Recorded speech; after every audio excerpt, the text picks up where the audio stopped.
రాష్ట్రం మొత్తం కులాలుగా విడిపోయిందన్నారు.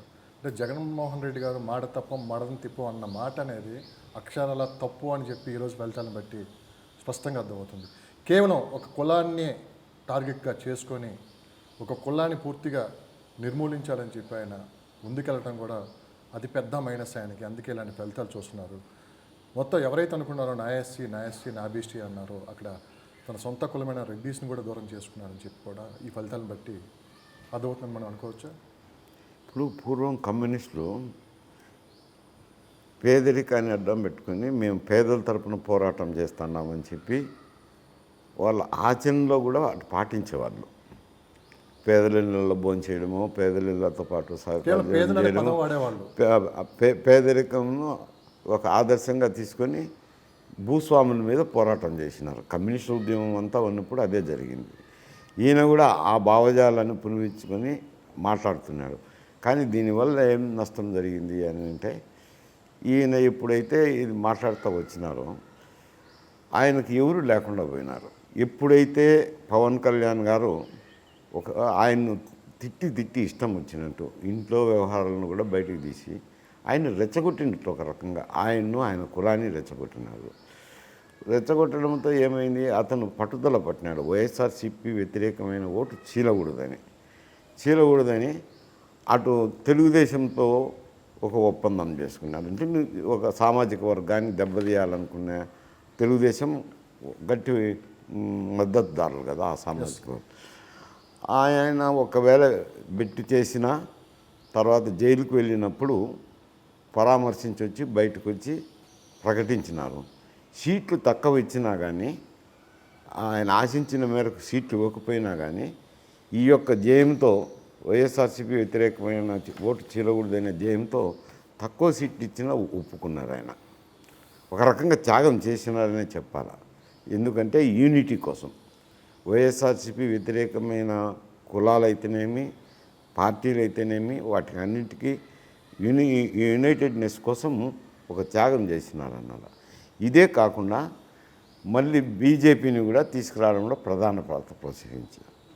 బీజేపీ వల్ల ఓట్లు పెరిగినాయి అని నేను చెప్పలేను, కానీ కాకపోతే ఎన్నికలు సజావుగా నిర్వహించుకునే దానికి బీజేపీ కూటమిలో చేరినందువల్ల సజావుగా నిర్వహించుకునే దానికి అవకాశం, ధైర్యం కలిగింది. ఒక సజావుగా నిర్వహించేదానికి అవకాశం ఏర్పడిపోయింది. లేకపోతే ఈ యంత్రాంగం ఒంటెత్తుపోకల్లో పనిచేసేది. రాష్ట్ర యంత్రాంగం పనిచేయాల్సిందే కదా. ఎన్నికల కమిషన్కు 3 ఎన్నికల కమిషనర్లే ఉంటారు, కానీ పనిచేసేది యంత్రాంగం కాబట్టి దాన్ని కంట్రోల్ చేయాలని అంటే బీజేపీ కూటమిలో చేరడంతో సజావుగా జరిపించే అవకాశం కలిగింది. అంటే అది తీసుకొచ్చినప్పుడు కూడా 24 సీట్లు ఇచ్చి నీ సీట్లే ఇంకొక 3 నువ్వే ఇవ్వపోనంటే కూడా ఇచ్చినాడు. అంటే అది త్యాగమే కదా ఒక రకంగా. ఎందుకంటే కులాలన్నింటినీ ఐకమత్యం చేయడం, వైఎస్ఆర్సీపీకి వ్యతిరేకంగా ఐకమత్యం చేయడంలో అయితేనేమి, రాజకీయ పునరుద్ధరణ చేయడంలో అయితేనేమి, ఒక రకంగా చూస్తే కనుక ఆయన కీర్తి పెరిగింది. పవన్ కళ్యాణ్ది త్యాగము చేసిన వ్యక్తిగా నిలిచిపోయినాడు. ఆయనకైతే సముచిత స్థానం కల్పించాల్సిన బాధ్యత ఇటు తెలుగుదేశం పార్టీ పైన కూడా పడింది. అలాగే ఈ దినము అయాచితంగా బీజేపీ ఒక ఇష్టం ఉందో అయిష్టంగానో కూటమిలో చేరింది. ఎందుకంటే మేనిఫెస్టో రిలీజ్ చేసేటప్పుడు కూడా జనసేన తెలుగుదేశమే రిలీజ్ చేసినారు, కానీ బీజేపీ పక్కన ఉన్నారు, ఫోటోలో కూడా రాకుండా. అంత అయాచితంగా వచ్చినా ఈ దినం ఏమైంది, ఆ కూటమే వాళ్ళకు దిక్కు అయిపోయింది, పెద్ద దిక్కు అయిపోయింది. వాళ్ళు ఆశించిన మేరకు బీజేపీకి మెజారిటీ రాలేదు కేంద్రంలో. కూటమి మీద ఆధారపడాల్సింది. ఇప్పుడు ఆ ఎన్డీఏ కూటమిని ఏర్పాటు చేసింది వాళ్ళకి అయిష్టంగానే ఏర్పాటు చేసినా ఇప్పుడు ఆ కూటమే వాళ్ళకు బెనిఫిట్ అయింది. అంటే పవన్ కళ్యాణ్ ఇక్కడ తెలుగుదేశం పార్టీకి మేలు జరిగింది. ఎందుకంటే కాపు సామాజిక వర్గం అయితేనేమి, తూర్పు కాపులు అయితేనేమి, రాయలసీమలో ఉండే బలిజ సామాజిక వర్గం అంతా తెలుగుదేశంకి ఓటేసినారు. అంటే బెనిఫిట్ పొందింది తెలుగుదేశం. ఇక్కడ అక్కడికి వెళ్ళేసరికి ఈ కూటమే ఎన్డీఏ ఫార్మ్ అయ్యేదానికి, బీజేపీ ప్రభుత్వం ఏర్పాటు చేసేదానికి కావాల్సిన శక్తి ఇచ్చినారు. కాబట్టి అటు బీజేపీ వాళ్ళైనా కానీ ఇటు తెలుగుదేశం వాళ్ళు కూడా ఈయనకు అధిక ప్రాధాన్యతని ఇవ్వాల్సింది వచ్చింది. మీరు కులాలు మతాలు విడిపోయినాయంటారు కదా, విడిపోయిన వాటినన్నింటినీ ఒక్క స్లోగన్ మీద కూడగట్టినారు. ఏం స్లోగన్ రానంటే వైఎస్ఆర్సీపీ వ్యతిరేకమైన ఓటు చీలిపోకూడదు, 2 ఈ వైఎస్ఆర్సీపీ క్రూరమైన ప్రభుత్వం దిగిపోవాలా. ఆ 2 స్లోగన్ల మీద వీళ్ళందరినీ కూడగట్టినారు. ఇక్కడ ఒక పాయింట్ సార్, వైఎస్ఆర్సీపీ ఒక క్రూరమైన ప్రభుత్వం దిగిపోవాలని ప్రజలు బలంగా అయితే కోరుకున్నారు. కానీ గతంలో మీరు చాలామంది ముఖ్యమంత్రులుగా చూశారు, మీరు కూడా ఉమ్మడి రాష్ట్ర హోంమంత్రిగా పనిచేశారు. కానీ ఈ 5 సంవత్సరాలు జరిగిన విధ్వంసం, భయానికం గతంలో ఎప్పుడైనా జరిగిందా? అంటే గతంలో ఇప్పుడు శాఖలు ఈ రీజనల్ పార్టీస్ ఉన్న చోట కొంత మేరకు జరుగుతూనే ఉండాలండి. ఎక్కడ కూడా గతంలో అంటే జాతీయ పార్టీలు ఉండేవి, కాంగ్రెస్ ఉండేది. కానీ ప్రజలు ఇంత భయానిక వాతావరణంలో ఎక్కడ అంటే శాఖల మీద ఇంత కంట్రోల్ ఉండేది కాదు. ఈ రీజనల్ పార్టీస్ వచ్చిన తర్వాత అంత చీఫ్ మినిస్టర్ ఆఫీస్ ఫోర్టిఫికేషన్ అవుతుంది. అప్పుడు చీఫ్ మినిస్టర్లకు ఉంటే 2 పిఏలు, ఒక పిఎస్ ఉండేవాడు, ఒక ఓఎస్డీని ఎవరినన్నా డిపార్ట్మెంట్ నుంచి పరిపాలన తెలిసినని తెచ్చుకుంటా అన్నారు. శాఖల మీద ఏ మంత్రికి ఆ మంత్రి స్వతంత్రంగా వ్యవహరిస్తున్నారు. ఏమన్నా విషయాలుంటే ముఖ్యమంత్రి గారితో చర్చించేవాళ్ళు, వచ్చేవాళ్ళు, శాఖలో నిర్ణయాలు తీసుకునేవాళ్ళు. ఇప్పుడు అటు లేదు. చీఫ్ మినిస్టర్ ఆఫీసేలోనే 5-6 మంది సెక్రటరీని వేసి వాళ్ళకి శాఖలు కేటాయించుతున్నారు. అక్కడి నుంచి ఆదేశాలు వస్తేనే, సీఎం ఆఫీస్ నుంచి ఆదేశాలు వస్తేనే ఇక్కడ ఏదైనా పరిపాలన సాగేది. సచివాలయం అనేది 0 అయిపోయింది. సీఎం ఆఫీసే సచివాలయం అయిపోయింది. అయిపోయిన దానివల్ల ఈ పోలీస్ శాఖ కూడా వాళ్ళ కంట్రోల్ అయిపోయింది పూర్తిగా.